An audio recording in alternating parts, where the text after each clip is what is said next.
Hey everybody, I did it. I did the 5-day no media and no technology self-experiment that I talked about last week. And in this video, I want to share my findings, what I learned about myself in general, about human nature, and whether I would recommend it or not, and my takeaways in terms of what I'm going to do different moving forward as a result of what I learned. So first and foremost, overall, I found it easy.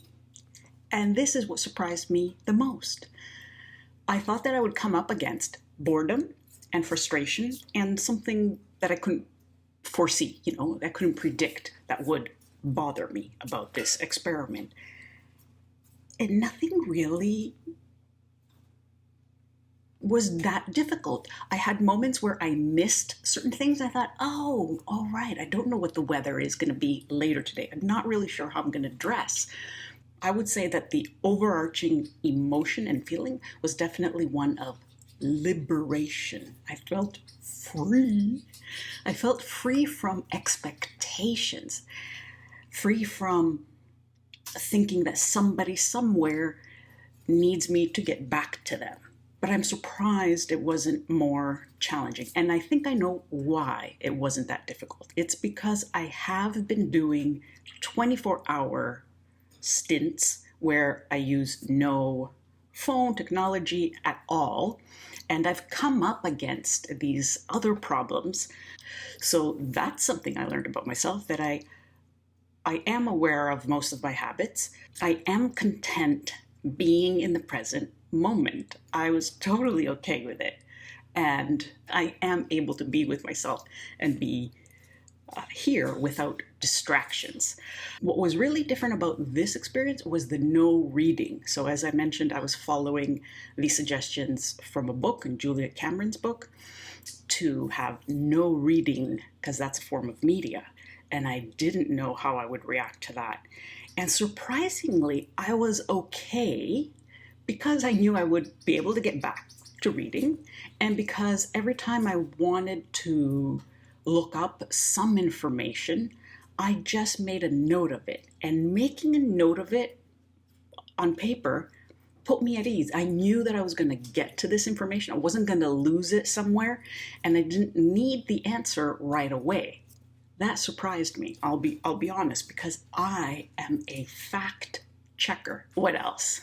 The other emotion that I had that surprised me was guilt.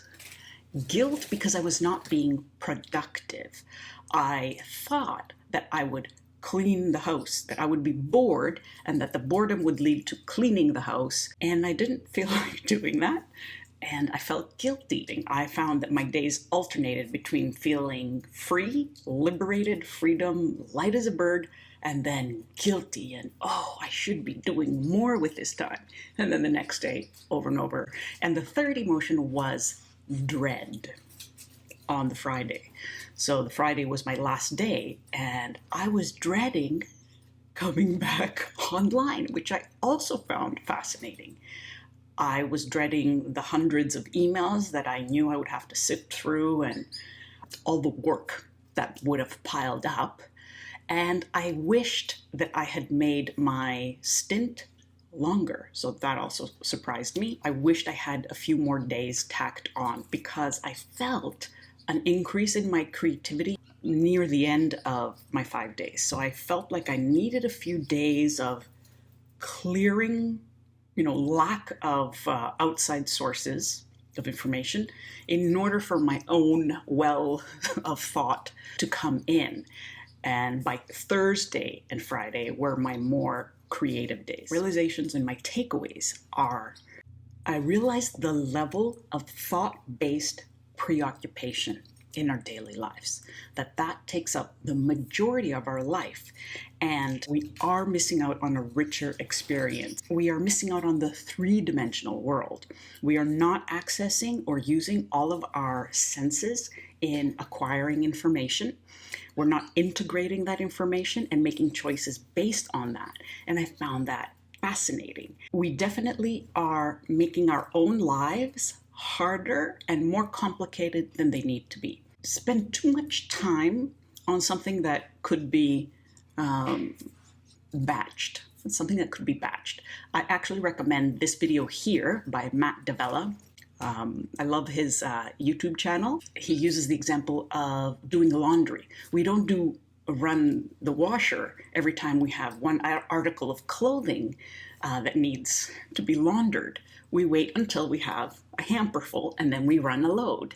But we don't do that with our media consumption and how we use our technology. I use my phone for phone calls, texts, emails. It counts my steps, how much water I drink, check the weather, take photos. It's a one-stop shop, and that's part of the problem. So each time I go to do one thing, I get sucked into checking all these other things. If you're thinking of trying this, this is what I recommend. Start off with a small amount of time. I would say a day. So a 24-hour period where you let everybody know that's close to you that you're not going to be accessible, you're doing this purposely, you're shutting off, email, phone. You can have your phone on you on airplane mode, but you're not going to be looking at your phone, you're not going to be answering things unless there's an emergency. So that way others aren't worried for you and you're not worried about others trying to get in touch with you. You can put autoresponders in your email, and then I would go to a bigger, more than a day. If you're someone who enjoys camping, so real camping, not glamping, but camping, you will probably be okay and actually welcome such an experiment, and I encourage you to do that. But if you're somebody who hates something like that, then I don't know. I would say it's probably beneficial for anyone to do it, because either way, you're going to find out very interesting things about yourself, about human nature, about the world in general, and how modern technology is impacting your daily life, how it's affecting it. My solution moving forward is to not use my phone as a pedometer, to not use it as a watch, to wear a watch, not take as many photos, writing things down in one spot. Use my senses even more, use my observation skills, pay more attention, and just make a conscious choice to inhabit the three-dimensional world with all of my senses and my mind, not just my mind. All in all, I'm definitely glad I did this experiment. I will definitely be doing it again, and definitely for a longer period of time, at least 7 days next time. As usual, let me know in the comments below if you have any other questions that I may not have addressed, any comments you want to share about my radical experiment. All right, that's it for now. I'll see you in the next video. Bye-bye. Okay, you want to something your curiosity. Fulfilled.